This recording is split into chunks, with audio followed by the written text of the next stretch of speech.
Hello everyone, today we talk about the tracing and the building of the Roman camp of the Republican era.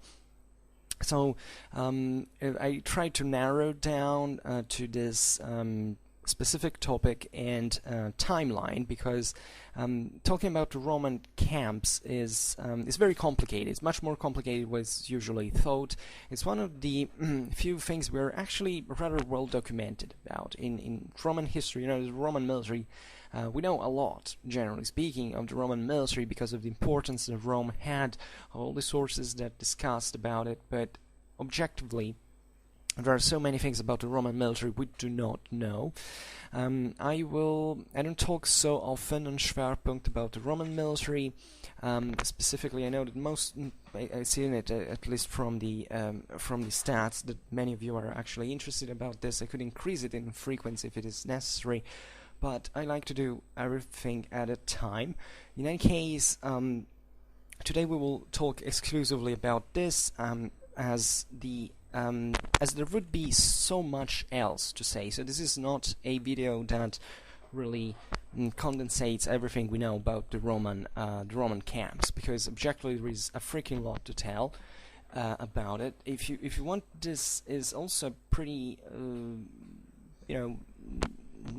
limited topic in the sense that it's definitely interesting. I think it's very fascinating, but I like especially to look at broader perspectives, especially how and in which way did Romans eventually started building camps, which is something because the Romans weren't born, like they were in the early empire, so there was all a progression, and it happens to me to look on, to watch some video on YouTube. This, kind of videos are much better than mine because they have better graphics, they don't have my broken English, and so on. But sometimes they're very short, and they try to condensate, obviously, for being accessible to a larger audience, and so on. And sometimes they're even very well done, but they try, in fact, to condensate everything in a few minutes, and in my opinion that's not very good, because aside from the wild approximations that sometimes you can see in there that are also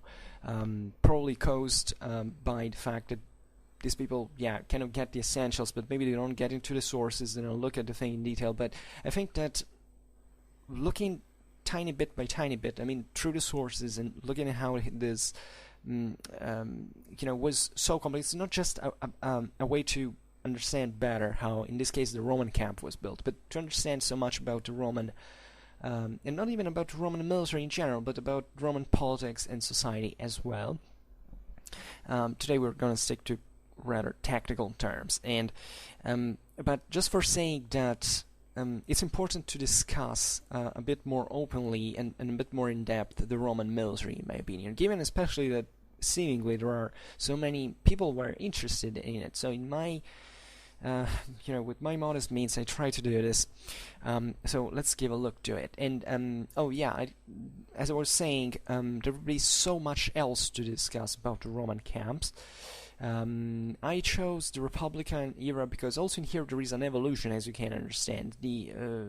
Sometimes we treat, in fact, the Romans as if they had always been the same thing.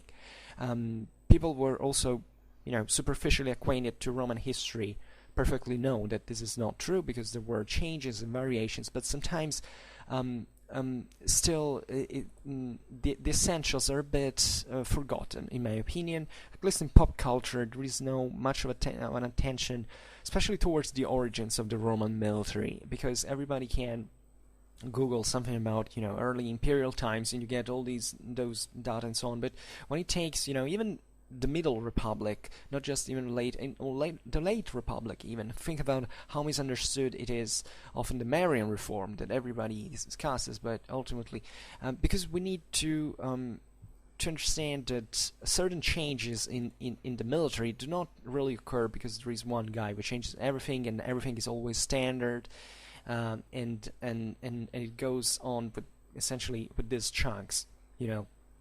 Republican times, the Romans had just one army, or then with Marius up to, also there are the Augustan reforms, but let's say up to Septimius Severus also, looking at these big chunks. There were and as if, I don't know, the late Roman army was another thing, always kind of idling, a model prefix. No, and the armies at this time were slowly evolving constantly. And secondly, we're not, after all, so different in the essentials. There is this need of saying, that this or that military was specific and particular because it had other things that other military didn't. As a matter of fact, this time, yeah, the basis, also the political and social basis of a people, definitely could make the military change in quite consistent matters, consistent ways, but it didn't really, if you look even at Roman armies and, I don't know, Celtic armies and so on, you can't say, yeah, there's a huge difference, as a matter of fact.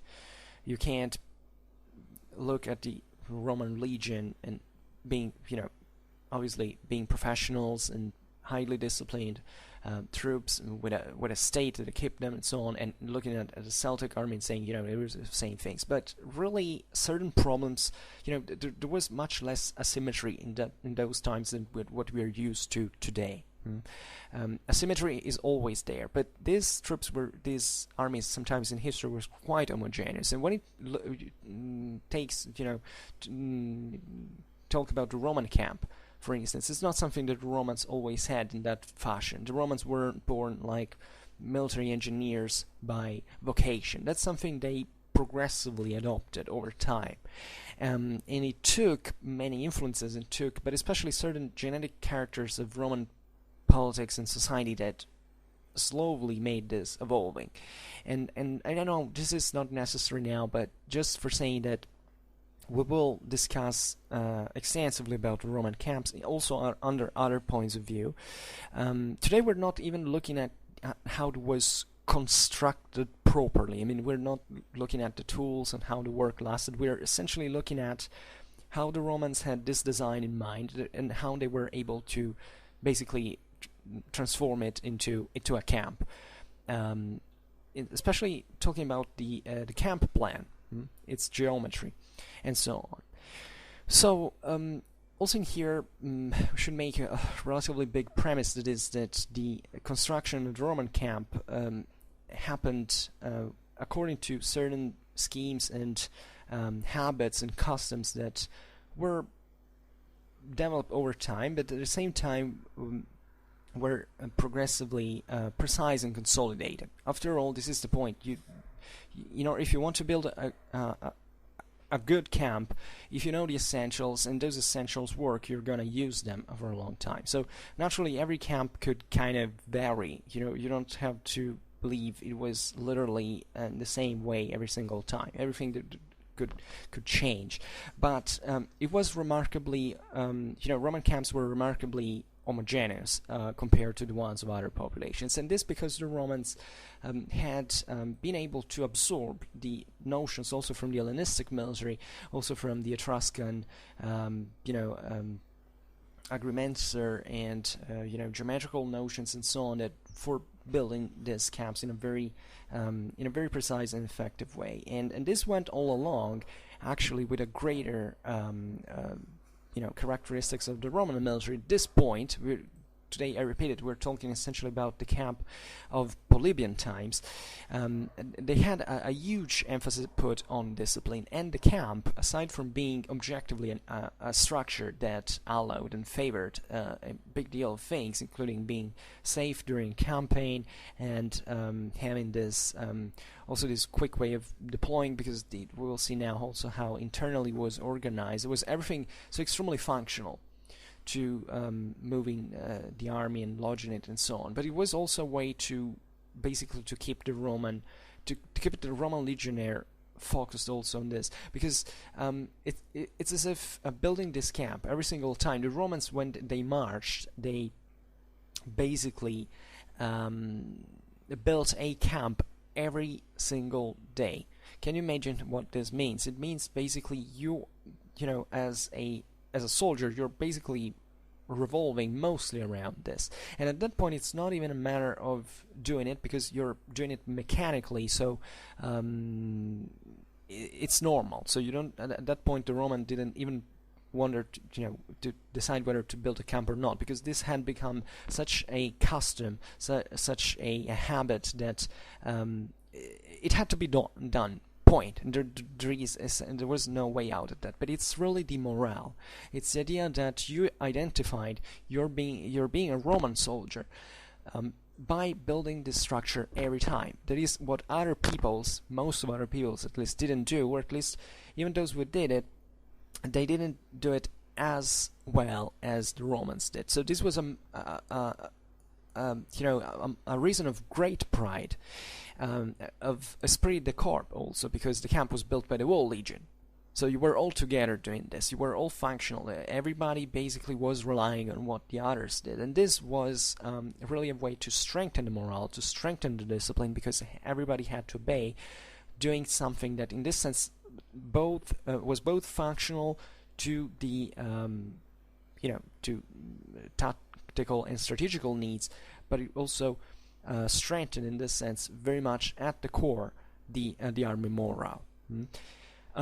So the everything was done naturally also with the aim to minimize all the times and the physical and mental energies during the transfers, during the relocation of the army. And Polybius 6:41 says that when the legions approach on march and the site of the camp basically begins visible, so that it's chosen practically, immediately everything is known to everyone, because the soldiers practically recognize and guess everything from the banner of the commander. So this is referring to the fact that when they had to stop to encamp, there was a pretty sophisticated simulation system that made them understand, okay, now we start building the camp.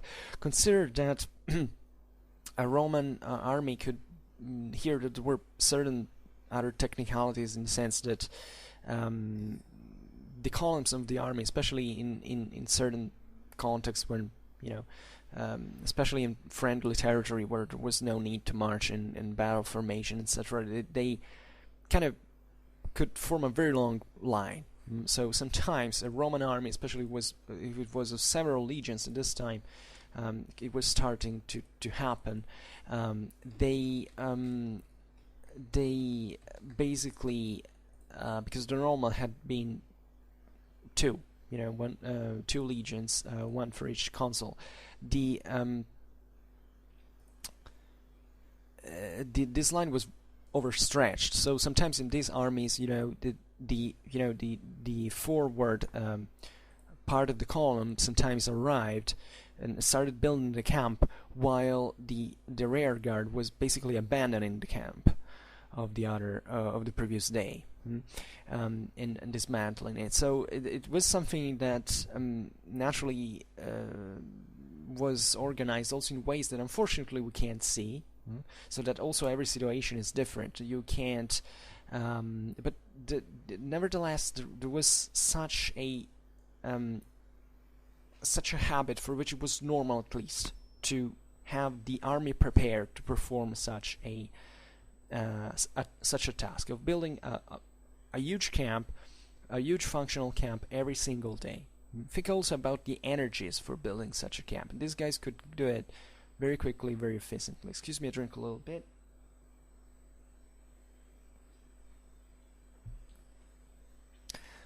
So Polybius goes on. Then, since everybody knows perfectly which street, let's say, because here it's talking about the street of the camp, every street, and in which point of the street he has to plant the tent.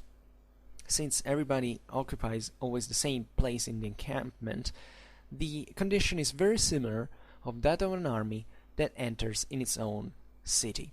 This is very beautiful, in my opinion, because it really gives you this very Polybius is fantastic. It gives you this very plastic view that makes you understand that it's as if the Romans had entered, obviously when the army arrived in a flat land, they wanted to build a camp. There was no camp, but everybody knew where they had to go and to set up their tent, because it's as if they had already known, they had already seen the camp built on there. Polybius says in here, it's as if there had already been a city, that everybody knew where they had to go inside the barracks, the houses, and so on. It's because this stresses how much the Romans had perfectly in their mind how this camp would have been built. They already had it, the design in their mind. It just took to build it up, but it was already there visually for them. This is very important because it tells you how customary this was, how these guys were trained to do it over and over and over again. Given this premise, I should tell another thing is that concerning professionalism, because you say, well, but in Polybian times these weren't really professional armies or still.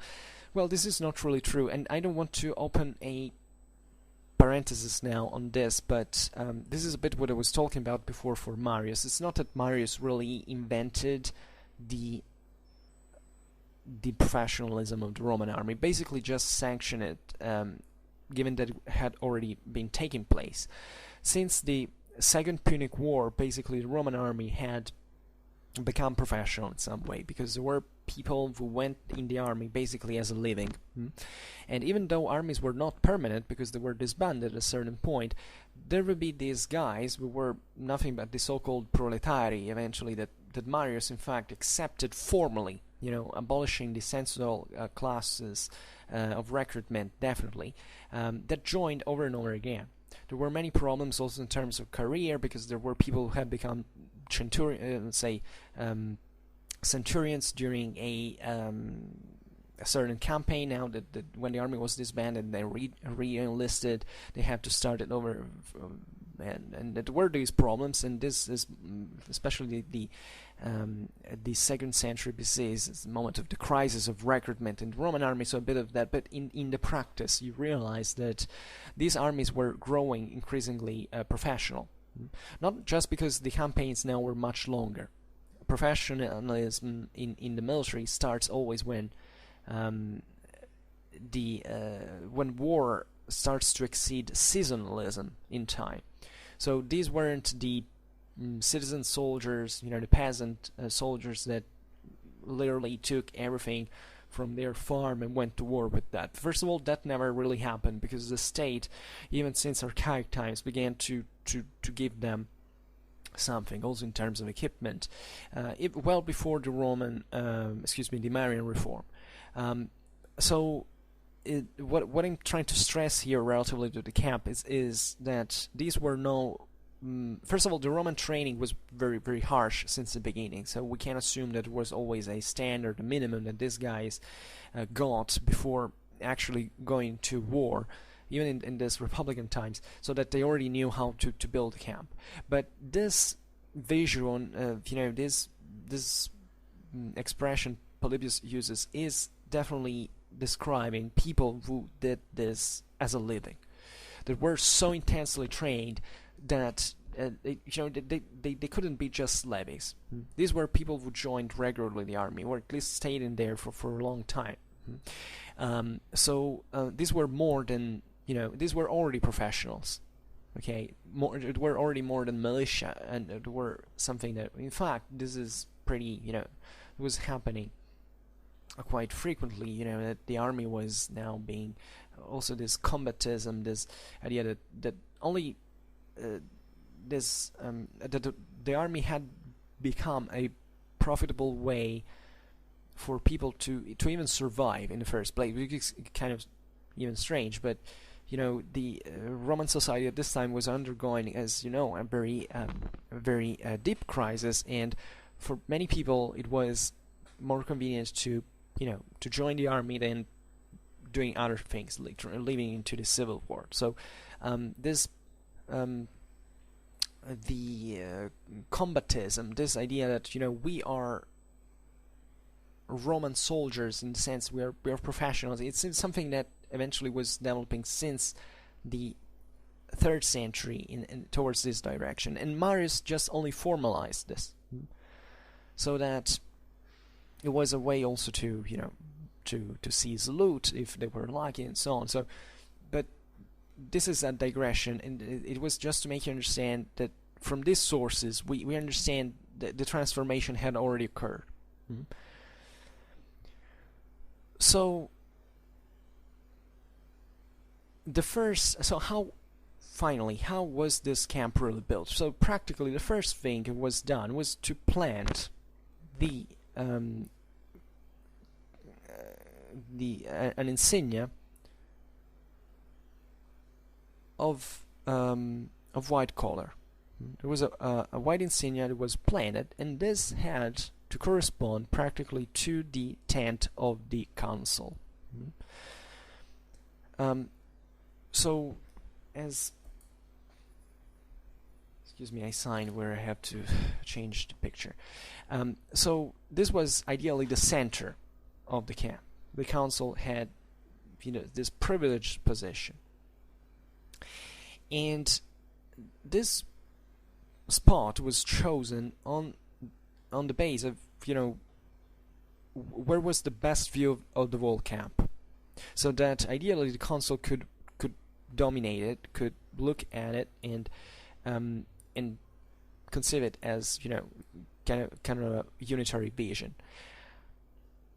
So at this point you have one point constituted by the flag. Now the second step was practically to establish the most suitable, say, orientation of the principal axis of the camp. This was crucial, and was done chiefly for ensuring in the most ergonomic way possible the water and forage supplies. This is very important because the camps, among other things, have many needs that now we can't go excessively in depth with, but it's the idea that you have this concentration of literally thousands of people here, and animals, because these, naturally all the supplies and so on were carried by animals. Even the famous Marius mules, telling the truth, were not really of a myth, because the Roman legionnaire could carry even up to 40 kilos of equipment. Excuse me, of 80 kilos of equipment, I think, something like that. It's something incredible, I believe. I think it was not 80, but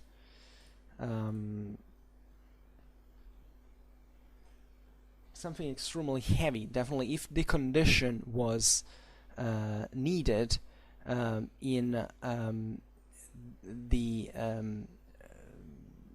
by the circumstance. But normally, if there was an animal who could bring to you the equipment, naturally they would, these animals would be loaded. So if you had to bring these 40 kilos of equipment on your shoulders, and you had a mule that could, a real mule, not a legionnaire, to do it, this was done. And you see it in every Roman army. So you see sometimes how myths are, this idea, say Marius reformed the Roman army, and now every single soldier had to bring all the 40 kilos and all the pila muralia and all this stuff on his back. No, because at all times in Roman history we see if there were draught animals, there were carriages, there were other things like mules, etc. Those were evenly used. Why overloading a soldier just for the sake of it? Sometimes you could do it for the matter of training, for the matter of strengthening his fort, but it's still a freaking lot of energy is lost. So if you want to do it for training, fine. If you're obliged by a situation for which you don't have animals anymore, because I don't know, the army is starving, you have butchered down, and you have to carry your equipment on your shoulders, okay.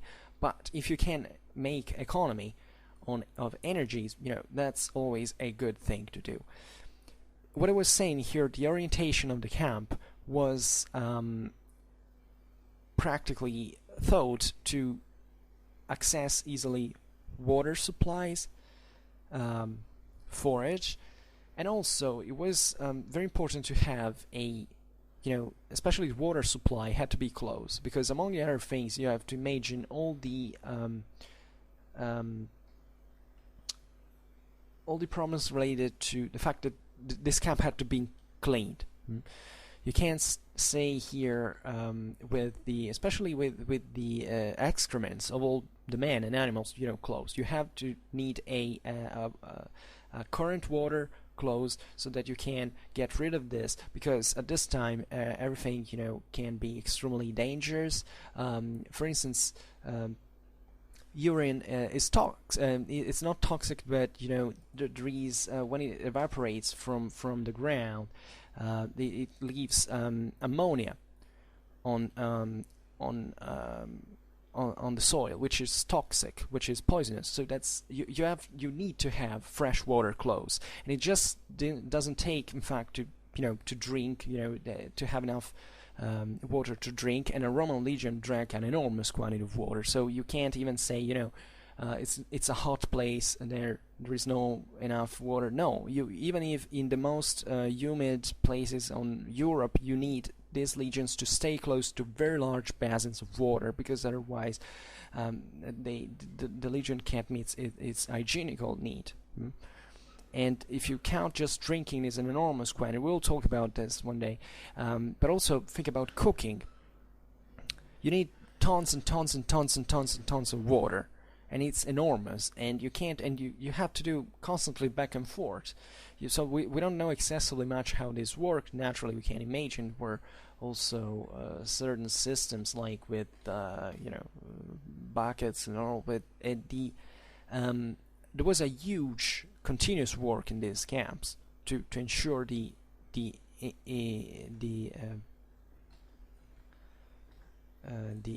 habitability of the camp to be there. So this was arguably establishing the axis was probably arguably the most important thing. So also, by the way, the spot for building the camp had to be chosen properly as a location in the first place. So not just choosing one spot for no reason, but you can't encamp just in one random place. You're kind of enforced by the events, and this was conditioning naturally also tactics and strategy, because setting a camp in a certain place could make really or in another could really make a big difference.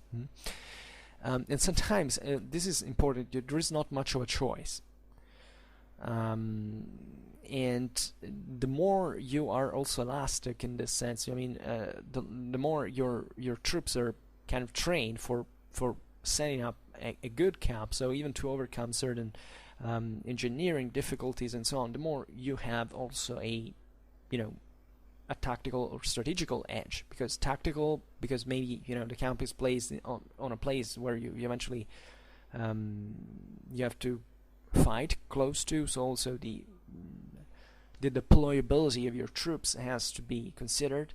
And this has a strategical impact, because on the base of this, a campaign can go better or worse, because maybe you suffered more losses in a battle just because you had chosen a poor camp position and so on. So this is kind of obvious, but it's still very important, because it's a know-how that in this sense goes beyond really now the Romans. It was a problem of every single army in history, and it is still today, naturally. So in the direction of the principal axis of the camp, as you see in the picture, was planted an insignia of red color. See all of these flags. Now we see. Let's see what they were practically about. So the first insignia was placed, you see here, at 100 feet. That is roughly 100 Roman feet are 30 meters from the white flag of the council. So going on the principal axis, going on, another red flag was placed at 50 feet. So this is less, this is half of the previous distance, 15 meters. And this was practically done in order to delimit the area reserved to the tents of the tribunes. Going on the axis, for other 100 feet,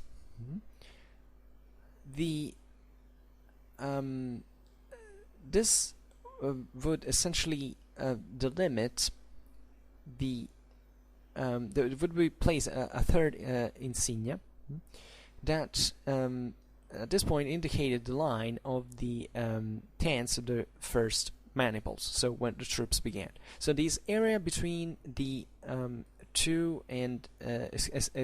second and the third red flag was the so-called Via Principalis. So, by the way, I don't know if I said it before, but I'm going to pronounce these names all in pronunciatio restituta, which is very different from the ecclesiastical pronunciation. I know it, but since we're talking about third, Republican times, I think it's better. And I'm not saying this is the actual pronunciation because nobody knows. There were no recorders at the time, but at least, since we have studied about it and we think it more or less sounded like that, I prefer to pronounce it. When I make videos on medieval history, I use the ecclesiastical pronunciation. Here, I think it's more of a, it's more interesting to stress this difference, also to add an extra touch of say of context, if you want to consider it like this. So along the main axis, naturally going on in progression, that would be all the, as we've seen, the tens of the various maniples of the troops of the legionnaires. And there were many other lines that were traced in this sense that were signaled essentially by planting flags of other color or even simple lances and so on. Every unit at that point knew they were doing it on their own. The main thing was to set this first spaces for, we'll see now, essentially for the consular area, the barracks of the tribunes, and the principal street, let's say, of the camp. The rest, in fact, we don't really know even how much room the maniples occupies. If there was a sort of standard, probably we don't know, but that also depends probably on the terrain. We have no informations, but we can imagine that also this was relatively standardized in some way. So at this point, what did they do? Around the white flag of the consul was delimited a quadrangular area with a side of 200 feet, so 60 meters roughly, so that all of the four sides of this square would be 100 feet. That is 30 meters from the insignia, and you see it. It's essentially this square that is squared in four other squares, and the flag of the consul is perfectly in the middle. This area that you see here, in fact with main square, was called Praetorium. That was called like this after the name of the say the old name of the commander of the army. That was the praetor. That literally means the one who goes first in the march, so technically the one who was leading. So in front of the praetorium there was the so-called auguratorium, which was this altar over which every commander carry out the ritual sacrifices and got his auspices, his omen. This was very important because in ancient times, as you know probably, every single military decision, every single even tactical decision, I mean whether to attack or not, whether to go to battle or not, what had to be basically approved by the gods.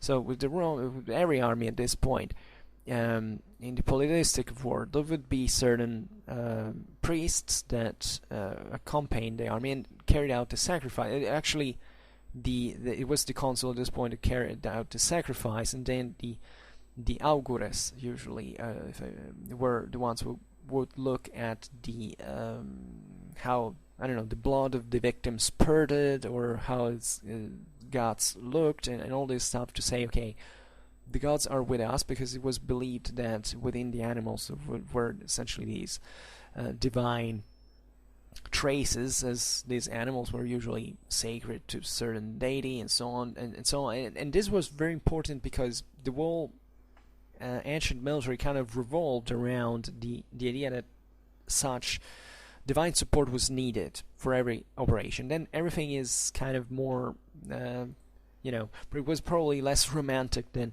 but it was a way to justify a little bit certain choices.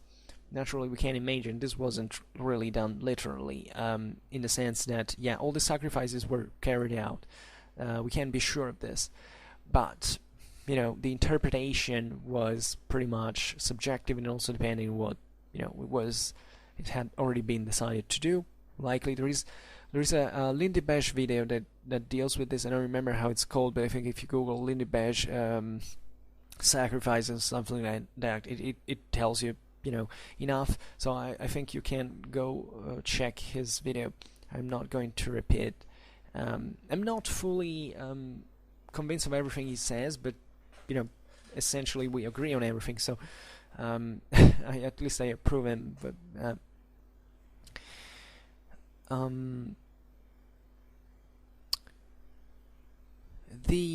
because I think that that word was much more.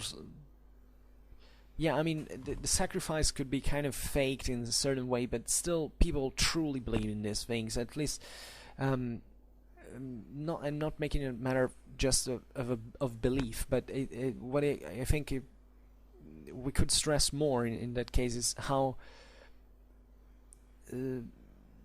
these religious practices were something that went so much beyond the mere, oh, now the guy's doing the sacrifice, because these people were really feeling, especially the legionnaires, as you have to think of the emotional side of these stories. You have to understand the cultural context, the awareness of the world that could be at the time.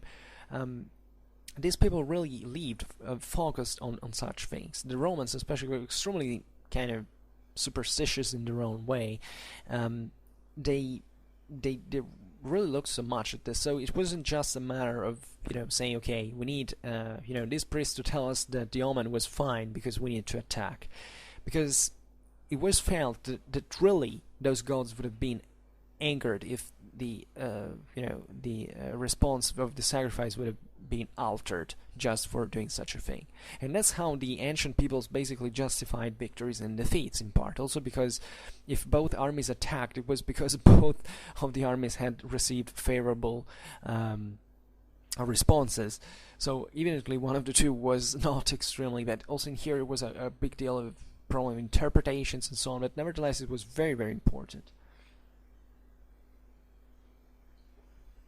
And deeply felt in the moral sensitivity of the time. So I think I'm a bit less secular in that sense than what Lindy Beige's video is suggesting, but he says very valid things. For the rest, I don't. This is just a secondary aspect that he didn't even touch. But it was not the point in that video, I guess.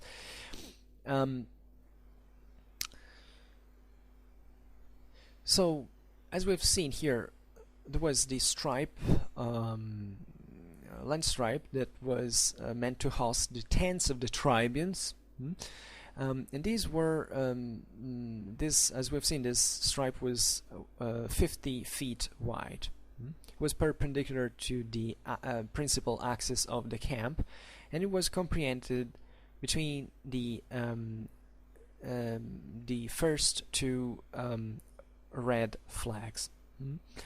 And the width of this stripe was enough to collect the baggages and the animals that were traveling together with the tribunes. The tents of this area were 12, given that there were 6 tribunes for each of the 2 legions, and these were disposed at regular intervals, with the posterior side oriented towards the Praetorium, and the front instead towards the rest of the encampment. So they were looking at the barracks of the soldiers, practically, or the tents of the soldiers, corresponding to the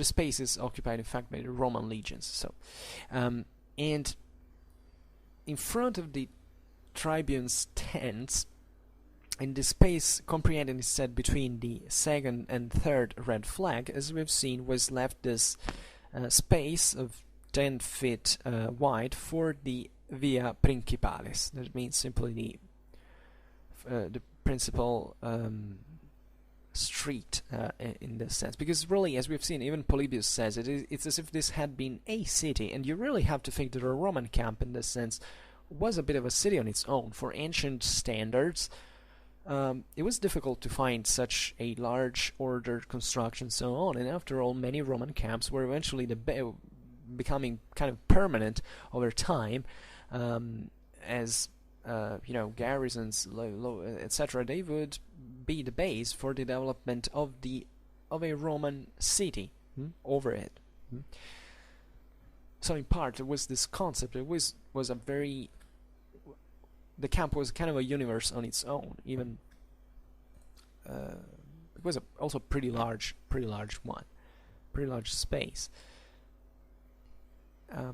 And so beyond this Via Principalis, coming from the Praetorium, the tents of the troops began. So in this picture, you essentially see how this practically was, and we pass, and I change it here. It's 42 to how the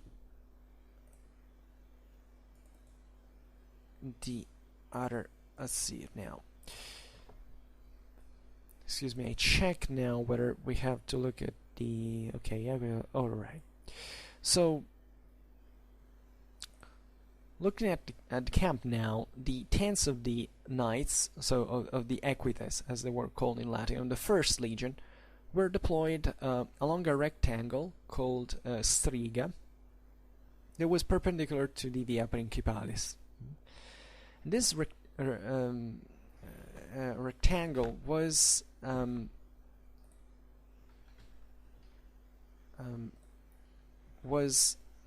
divided in turn into 10 plots, essentially 10 square plots of 100 feet, that is roughly 30 meters I've seen in inside.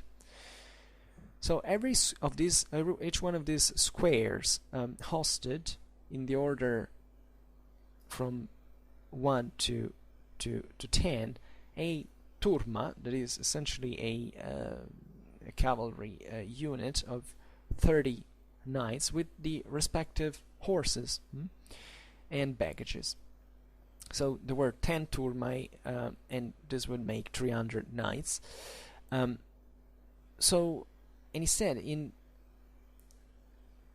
a specular position, with respects to the axis of the camp, 10 feet of distance from the first ones were deployed, the tents of the knights of the second legion. The street that divided the knights of the 2 legions was 50 feet wide, and it took the name of Via Praetoria, or Decumanus Maximus, since it was also the street that basically split into the camp. So behind the knights were deployed in the same order from the 1st to the 10th maniple the encampments of the Triarii. Please don't say Triarii, because the pronunciation is Triarii. It's two I's. You don't have to say Triarii.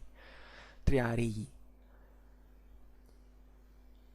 So the Triarii were at this time they had a Triarii maniple had one half of the organic of the other, of the other legionnaires. So they counted 60 men each, and therefore these maniples occupied in the camp an area that was only 50 feet wide, although always keeping this, however, extension of 100 feet in the direction of the principal axis of the camp. So in front of the Triarii, instead separated by a street 50 feet wide, were encamped the Principes, and behind this, with the entrance in the opposite side, the Astati. So every maniple of Principes and Astati occupied a plot, a squared plot of 100 feet of inside.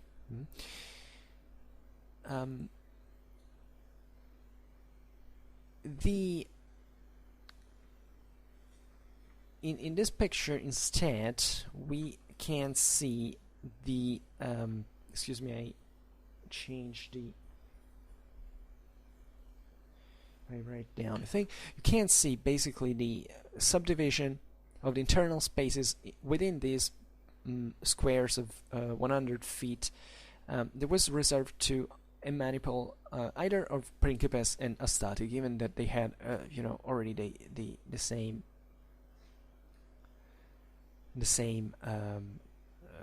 consistency. Although what we shouldn't forget is these maniples weren't just 120 men, because there were also the velitas that were attached to them. You know that the velitas were this other kind of, was not properly a rank. It didn't belong to the three ranks formation. These were the scattered skirmishers that, however, were associated to the guys. So every maniple of Astati and Principes actually had 40 velitas more, and they had to share this space together. So they were 160 men altogether, and they were distributed, and you see here, in 20 tents. Also in here, these were square tents of every side was basically 10 feet, roughly 3 meters, and this dimension kind of remained pretty much unaltered over time. We find it also in other in later times in the Roman encampment. And as you understand, this means that every tent hosted 8 men. This was called the contubernium. The idea that this was the tiniest unit. There were always these other 7 guys you shared the tent with, and they kind of functioned all like a bit of a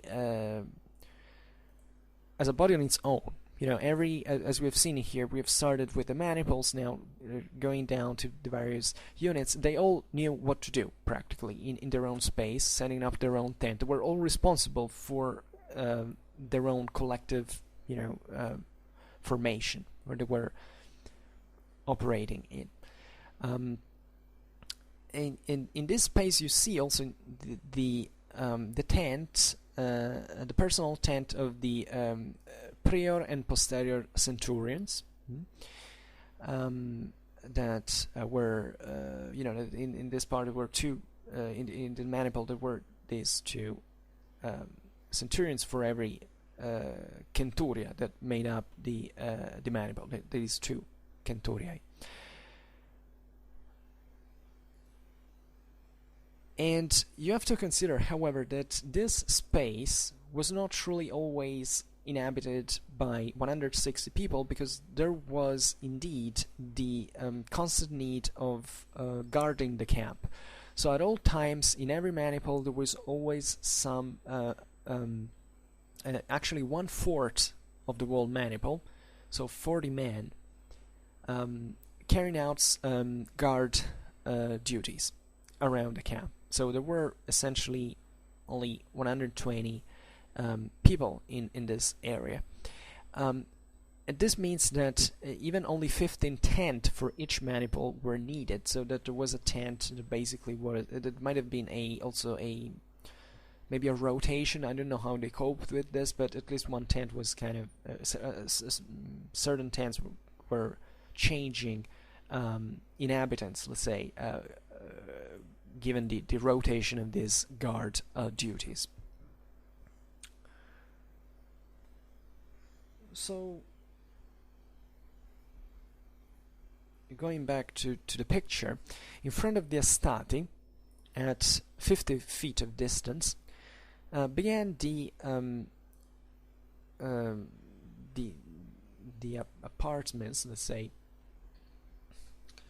the quarters, this is the term I wanted to find, of the Allied knights, also known as Equites Sociorum.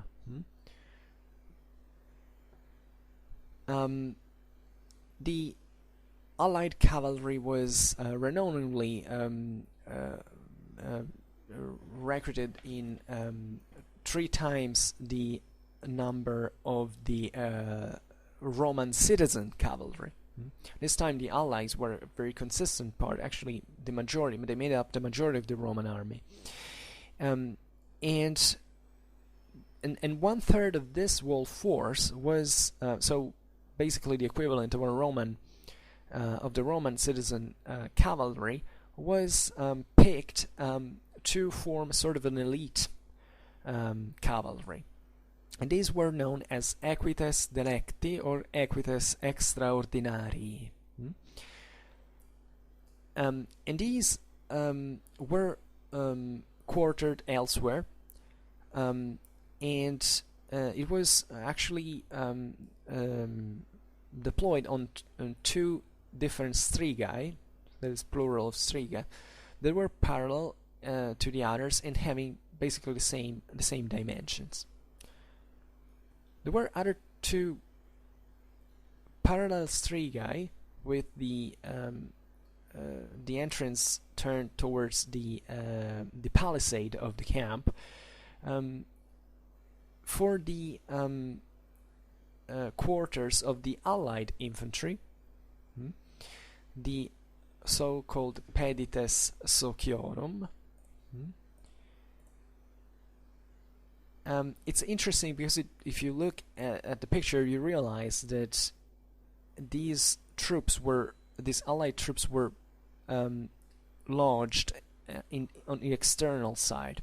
So they were the ones that, if the camp got assaulted, were practically the first ones that had to cope with that.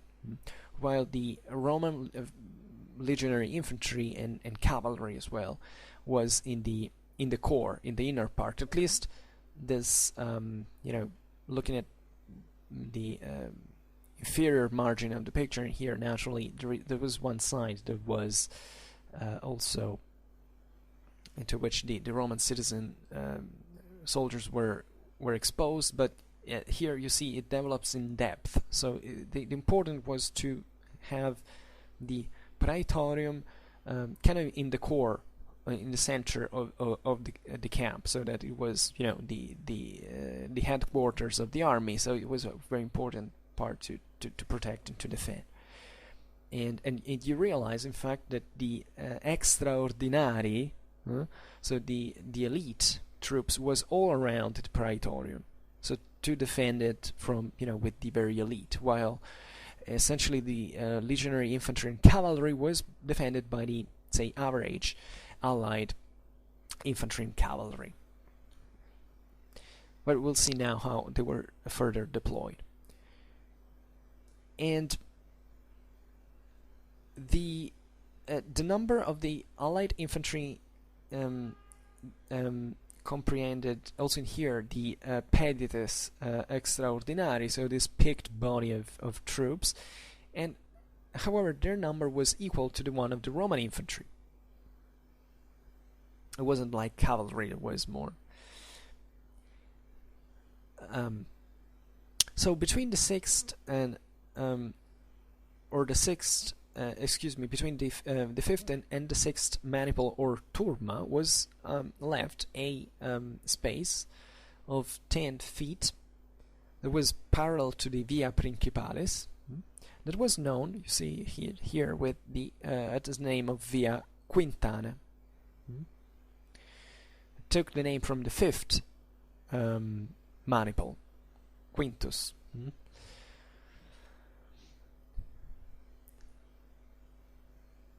So, looking at the tents of the tribunes, the space, say at their back, looking the rest of the army, was reserved to these two areas. That is the Quiestorium and the Forum. Here I'm not sure whether the order is correct, because I think the Quiestorium was left and the Forum was right, but this is not important. They were, however, at the side of the Praetorium. I mean, it's not that it's not important, because the Romans also inhered that their superstition, they usually also looked what was left and right. You know, there was a kind of interest also from this point of view. But the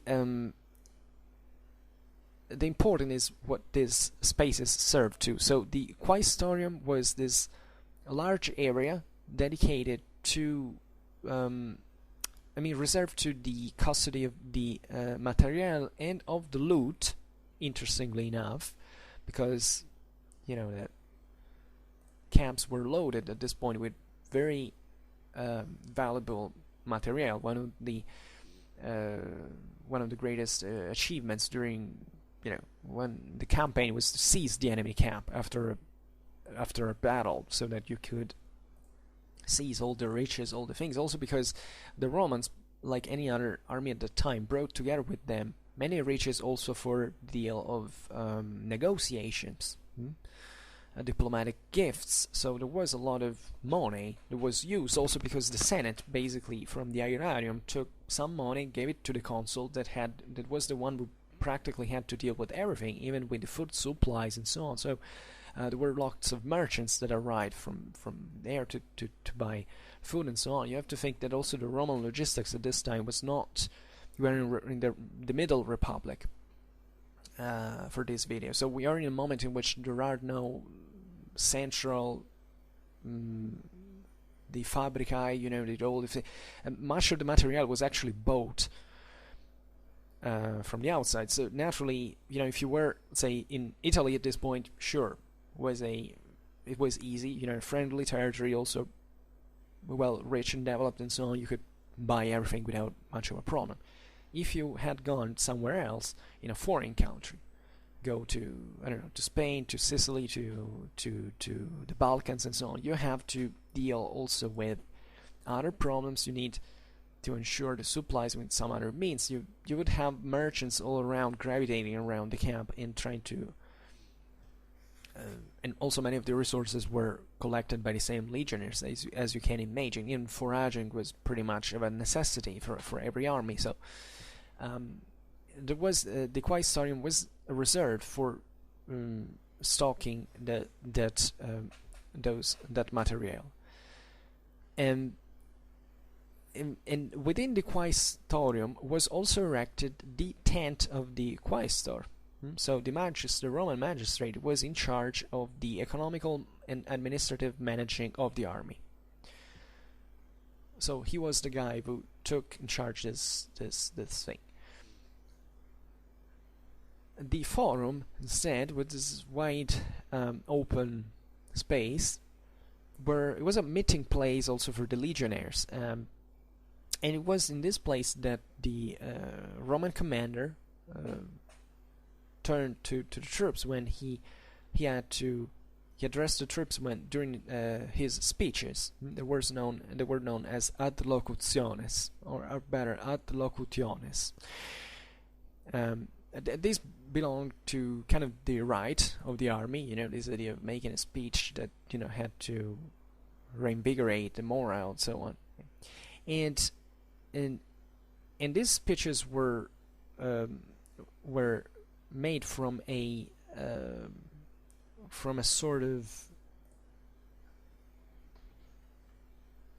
sort of platform stage known as tribunal. So nothing less but the tribunal, if you wonder where this comes from, because that's where the tribune would speak from. On the same land stripe occupied by the tribunes were lodged in the external areas, as you can see here, in front of the strigae of the allied knights and infantrymen, the tents of the praefecti sociorum. These were practically the commanders of the allied troops, and these were actually Roman citizens that were appointed by every consul in the name of in the number of 12, 6 for every allied ala.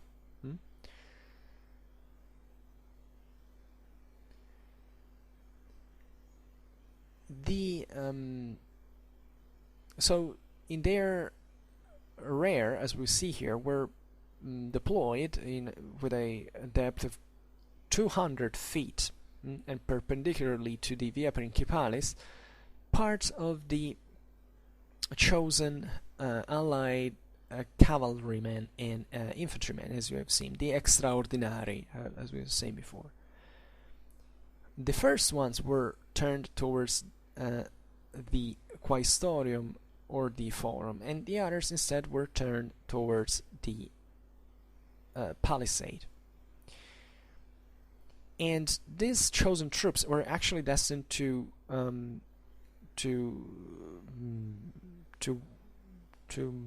basically carry out every service for the consul and the quaestor.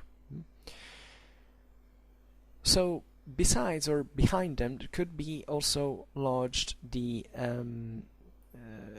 quartered the contingents of the volunteers. And this was very important because this position was important because very often these volunteers were tied to the consul by a relation of clientele. Or it could also be because they were seniores or evocati. That is basically reserve combatants that were enrolled spontaneously. Seniores means the elder, essentially, and the evocati it means literally the ones were called back into the army. These were usually veterans. So these were people who had some kind of remember what we were telling before about the combatism, the idea that there were starting to be in the Roman army these kind of troops that, albeit the Roman army was not permanent, was not professional yet, still basically joined it on a regular basis. And some of these were known by the consuls because they maybe had already served under them, or they had a particular relation with them in terms of clienteles and so on. So these were the men of trust, the ones that were soldiers, but also more than that, they were trustees fundamentally. And that was very important because they were valuable human resources on their own, for their skill, for their loyalty, and so on. And they were lodged here. They were quartered close to the consul's quarters as well.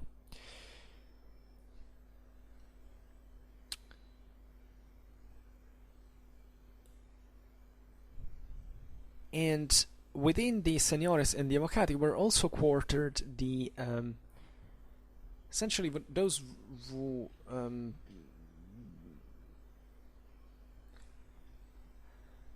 the helpers, those who accompanied actually the consuls for any other reason. So not necessarily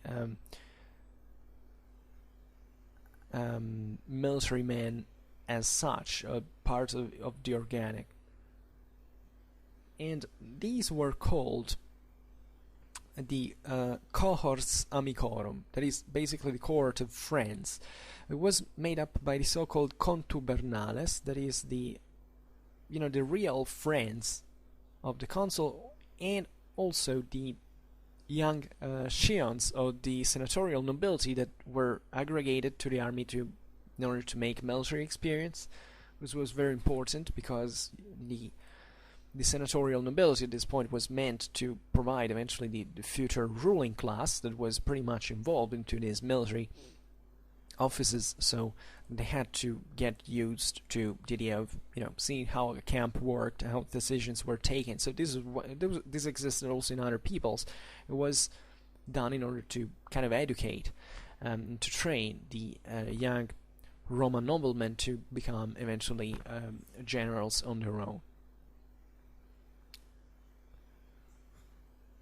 And even though these were probably not put under the same harsh there was surely some discipline among them as well, but they were what I mean is, even though they were kind of there just as aggregated to the army, nevertheless living within a Roman camp was pretty harsh thing, and especially also to the true military campaigns against the enemies, it was kind of a risky business as well. So it was very important to start having this military experience since an early age. And this is probably also because the Romans didn't write much about their own military stuff. The Romans began to be interested into this military treatises relatively late, and these military treatises in the Roman tradition, Byzantine tradition at that point, were also pretty theoretical, because the idea is there was a know-how that was known just by the NCOs, while the senatorial elite was the only one who started writing and reading these things, kind of was in charge only of certain things of this military management. So that unfortunately we know actually very much also about other technical things, but the greatest part of the know-how that revolved also around the building of the camp is unfortunately lost, because this was entrusted usually to the NCOs, and those weren't people who wrote, we have left something we can see it from their own perspective. But this would be the meeting ground between the elite. I mean, everybody being in the camp, everything was kind of known to anyone. So although it was believed that the NCO that was also a social inferior in a certain sense. So it's not that the Roman noblemen were so careful about what these people did, and they didn't, and probably, although knowing it, they didn't write about it, because also in here this professionalism starting in the Roman army was bringing to the idea that there was always someone who knew basically what to do. So it's not that these Roman commanders had to instruct their troops on how to behave. The Roman army was beginning to develop in a way that they were already working on by itself. This time there was also continuous war, so there was a kind of a also of continuity in through the generations of commanders and so on, to maintain its discipline, its administration functioning on its own relatively well. And certain organizational capabilities were also naturally pretty obvious, you would be always in need of them, so it wasn't something really that died out. The point is that the Romans had enough resources to maintain such structures, that being able to build them, having a military machine that was in this sense framed into an empire was growing. It was giving them the possibility to maintain these standards up. So also the materials, the resources to build these camps and to even though you can imagine how conditions during campaigns would be pretty dear many times, so there was also a proper commitment, and also related to the know-how. It was important and crucial to make these things work, because surely there was some camp that sucked at some point for some reason, but yeah, that depends on many factors, and so you don't always have, especially during combat, you don't always have the possibility of building a camp the way you want it. There are so many problems can happen, so nevertheless, as we've seen, these troops were trained theoretically to do it at every time, if the conditions allowed it. So behind these contubernales, behind the cors amicorum, was traced a street 10 feet wide. It was parallel to the Via Principalis, and that ran along the Quiestorium, the Praetorium, and the Forum. On this street were posed, looking towards these areas, those quarters of the remaining chosen allied horsemen, knights, say better, and perpendicularly to this street, in front of the Praetorium, was left this other street, 50 feet wide. It was a continuation of the Via Praetoria. It basically split the encampments of the allies and led to the Porta Praetoria that you see here in the upper side of the picture. The empty spaces in the more external sides of the chosen troops were left in order to accommodate eventually other allies or other foreign troops that could have, needed to arrive in the camp. This was also a pretty frequent eventuality. The Romans didn't just have their own Italic allies at this point. They also, fought together with other allies from abroad that could join during the campaign in every moment. So it was needed to leave always enough free space to host them eventually within the camp.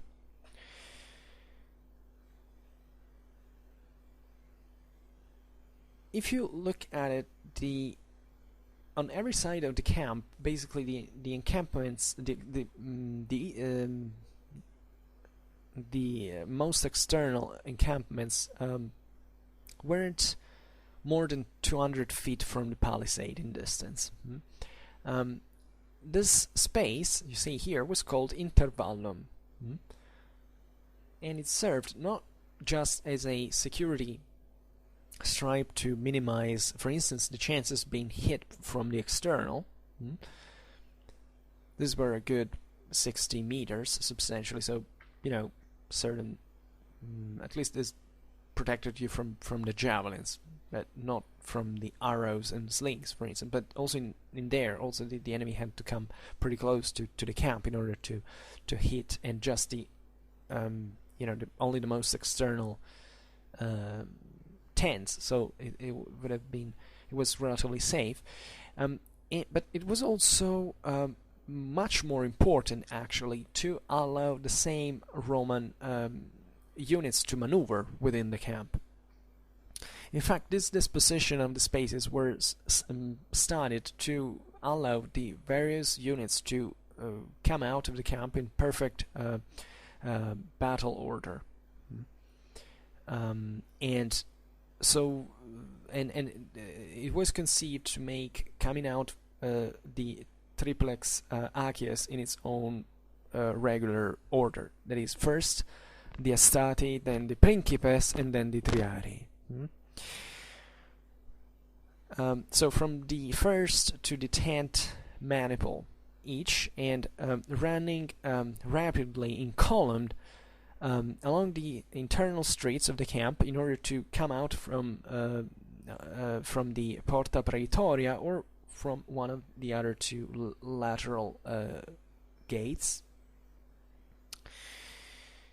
And when these two camps were when the two the consuls theoretically at the beginning had a legion each, so at this time were now increasing in size, and when both the consuls had brought their armies, the camps were usually built in a specular way, the one close to the other, from the side of the Porta Praetoria, so basically forming a sort of not a square but a rectangle whose size was, the less size was, minor size was the half of the longer one,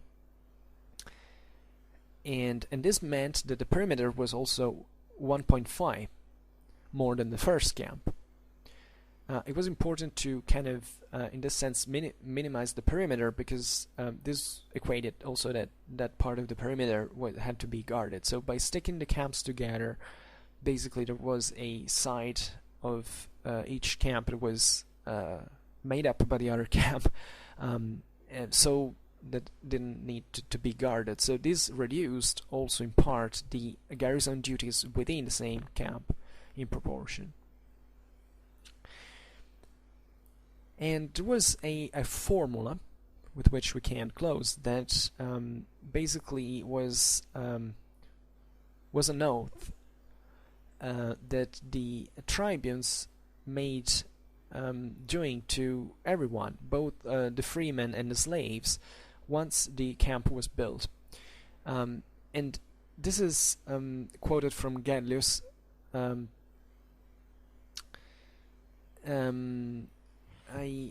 this is interesting because obviously we can legitimately say, how do we know that this was done or wasn't done? It often happened. And say there were many rituals attached to the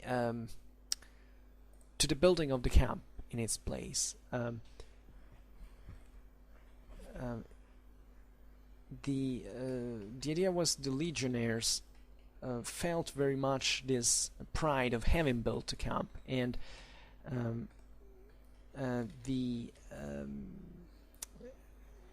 this is quoted from the Actic Knights 16:4. Trying to translate, in the army of the consul, and for 10,000 steps all around, you will not steal cunningly, either with alone or with other people, for a value that is superior to a silver coin a day, except for a lance, the wood of the shaft of this, the wood, the fruits, the cheese, a wine skin, a bag, a torch, and if you find something that is not yours, and it's more than one silver coin worth, you have to give it back to the consul, or to the one of the two that has ordered it to you, or you oblige yourself within 3 days, the 3 following days, to restitute, to give it back to something that you will have found or stolen with cunningly, let's say, to whom you think is the proprietary, so that to act acting according to honesty or integrity. So this is kind of interesting because it shows that these camps were also the good place of, you can imagine, these weren't luxury quarters, as you can imagine. Everybody tried to kind of steal stuff that was probably a sort of black market within the same camp. So a bit of, seizing certain things was allowed, also because, imagine all these thousands of men kind of working all the day, leaving things on the ground. That it would happen that someone would find something that someone else had lost and take it. So there was this kind of curious touch of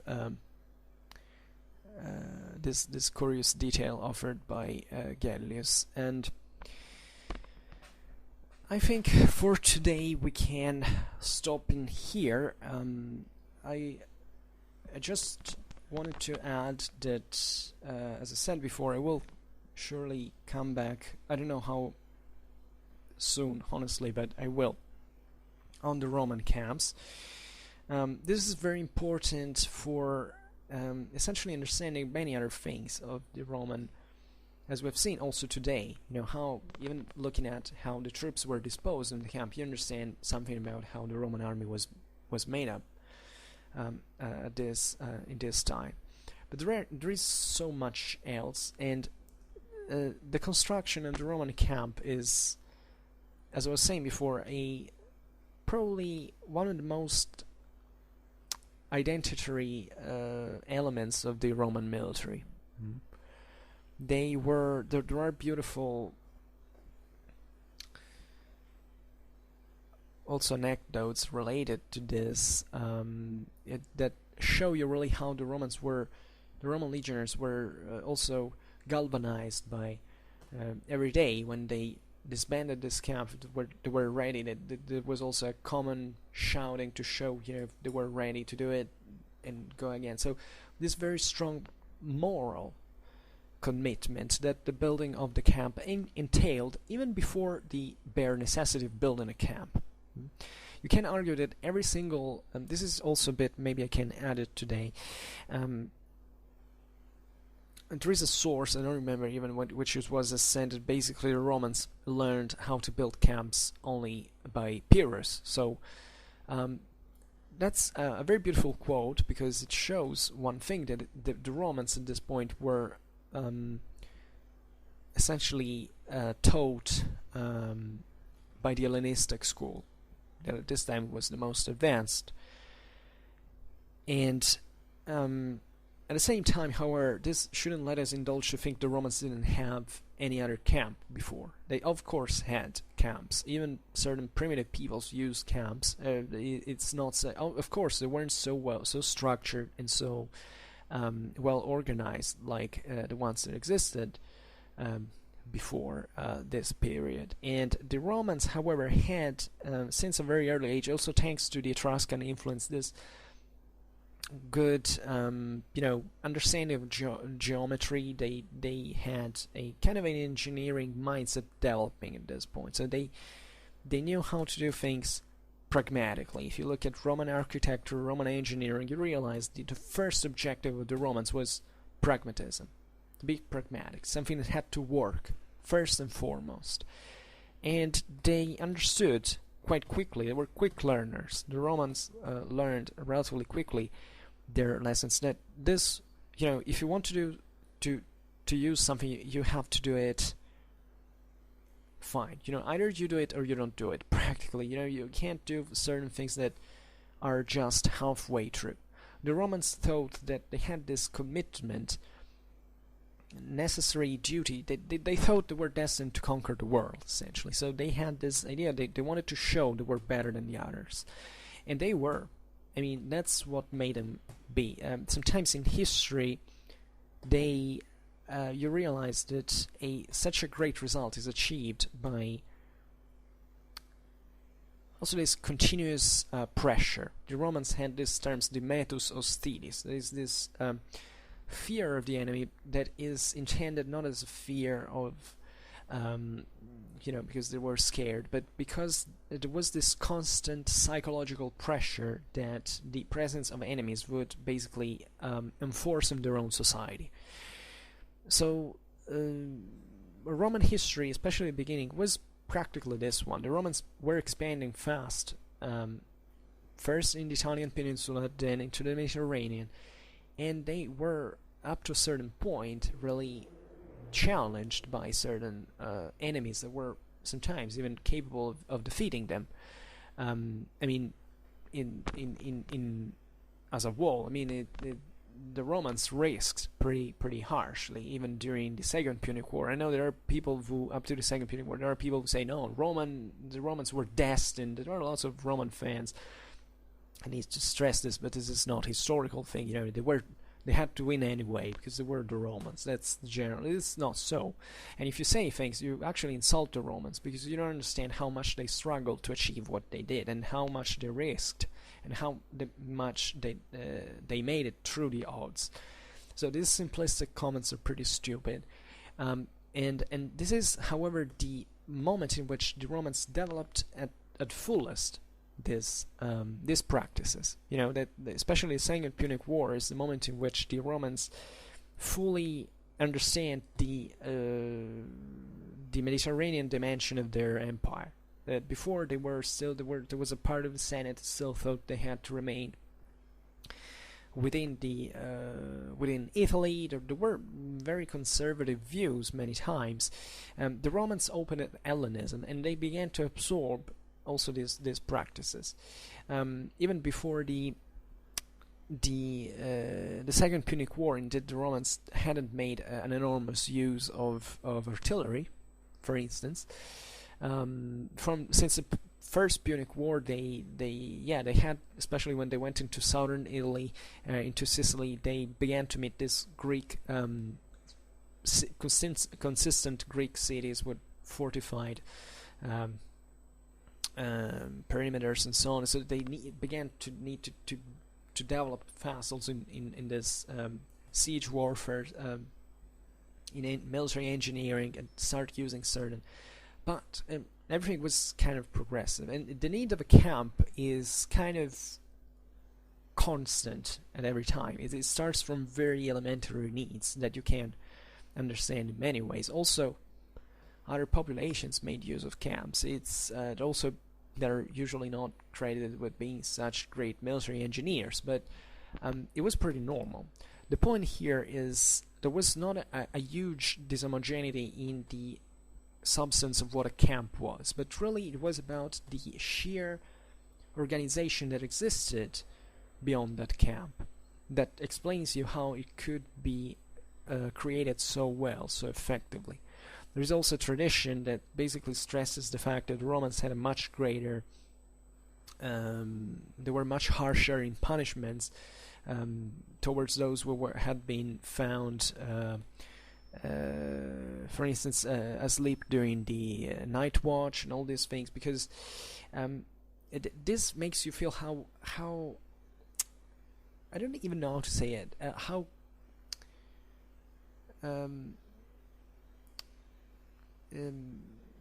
I can't say traumatized, but how intensely committed from a moral point of view the Romans were at this point.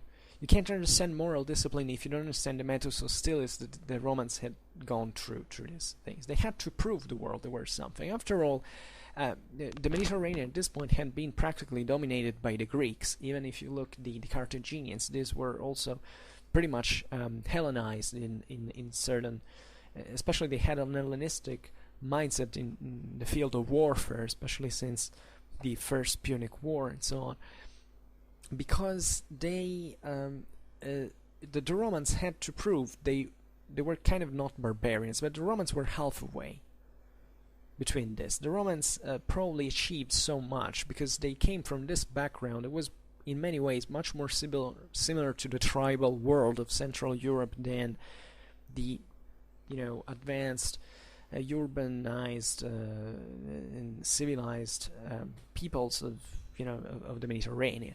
They had this kind of very strong warlike ethos that also they sweated pretty hard in order to not really to eradicate, because it kind of always remained in their mindset, but in order to frame these Italic warriors into a disciplined army, to make them essentially transition from warriors to soldiers.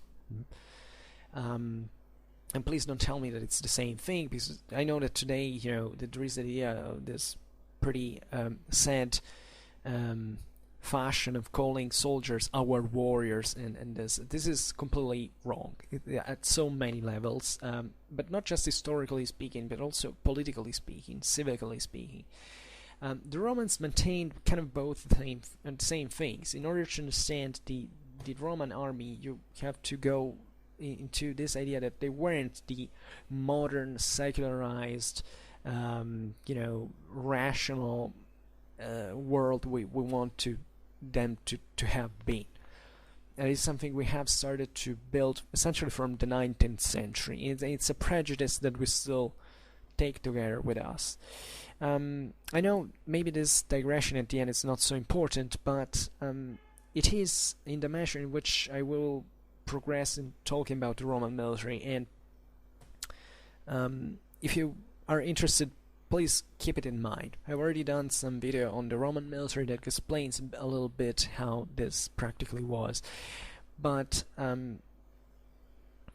with time I hope I will be able to say more consistent things regarding this fact, because at this point also today it was not much about the camp in itself or the technical thing. It's really about what the mindset of these people was that I found very interesting.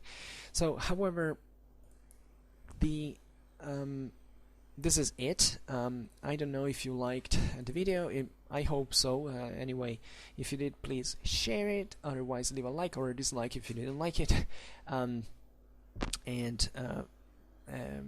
As always, I thank you heartily for listening to me.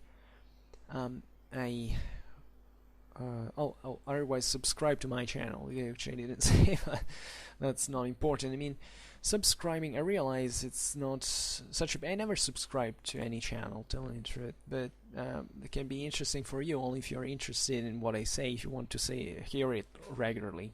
That's it. The important is, to me, at the end of the day, just, how much people watch it, because that's also the...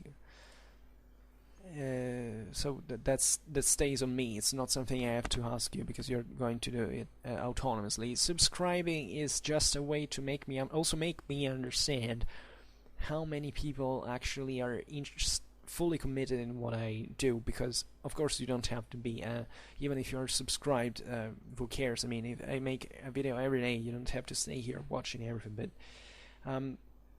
at least that shows me how many people are interested in general, and not just come across the channel and don't know how to cope with that. So, and the more we are, I think the better it is for everybody, because objectively, channels, I don't pay to have my channel promoted, so I'm doing all this by myself actually, and I like it the way it is. And I know I have a relatively few subscribers, but I'm fine with it.